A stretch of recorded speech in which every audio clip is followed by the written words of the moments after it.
జిల్లా వైద్య మరియు ఆరోగ్య శాఖ ఆధ్వర్యంలో ప్రపంచ మలేరియా దినోత్సవంను పురస్కరించుకుని జిల్లా స్థాయి ర్యాలీని నిజామాబాద్ పట్టణంలోని స్థానిక దుబ్బ పట్టణ ఆరోగ్య కేంద్రం వద్ద జిల్లా వైద్య ఆరోగ్య శాఖ అధికారిని డాక్టర్ బి రాజశ్రీ మేడం జెండా ఊపి ప్రారంభించారు.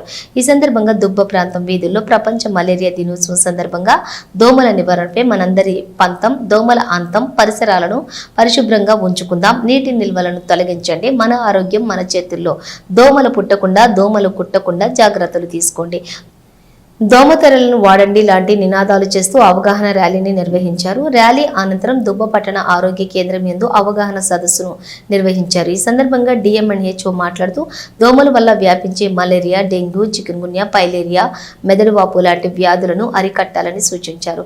దోమల నివారణకై తిరిగి పెట్టుబడులు పెట్టాలని, తిరిగి ఊహించాలని, తిరిగి ప్రతి ఒక్కరిని కూడా ప్రేరేపించేలా చర్యలు చేపట్టేలా ఈ సంవత్సరం నినాదం ఉందన్నారు.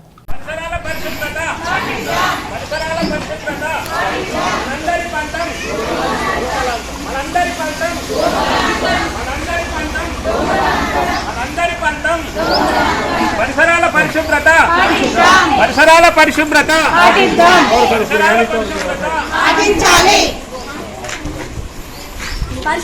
పరిశుభ్రత పాటించాలి, పరిసరాల పరిశుభ్రత పాటించాలి.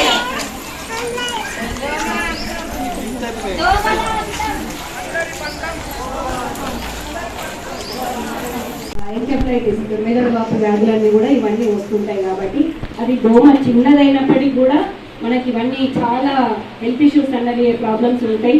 ఒకవేళ సరైన టైంలో సరైన డాక్టర్తో ట్రీట్మెంట్ తీసుకోకపోతే వాళ్ళకి చాలా భయం కూడా జరుగుతుంది. కాబట్టి ఈ దోమల్ని అరికట్టడానికి మన వంతు భాగంగా మనం ఒక దినచర్యలో భాగంగా అందరూ కూడా మనం జాగ్రత్త తీసుకోవాలి. అట్లాగే పబ్లిక్ కూడా అవేర్నెస్ క్రియేట్ చేయాలి. మనందరి బాధ్యత ఏంటంటే అవేర్నెస్ క్రియేట్ చేయడము. ఓకేనా? మన దగ్గరకు వచ్చిన వాళ్ళకి ట్రీట్మెంట్ ఇవ్వడం కాదు మన వర్క్. పబ్లిక్కి మన ఇంటింటికి మీరు వెళ్తుంటారు కాబట్టి వాళ్ళకు తెలియని విషయాలన్నీ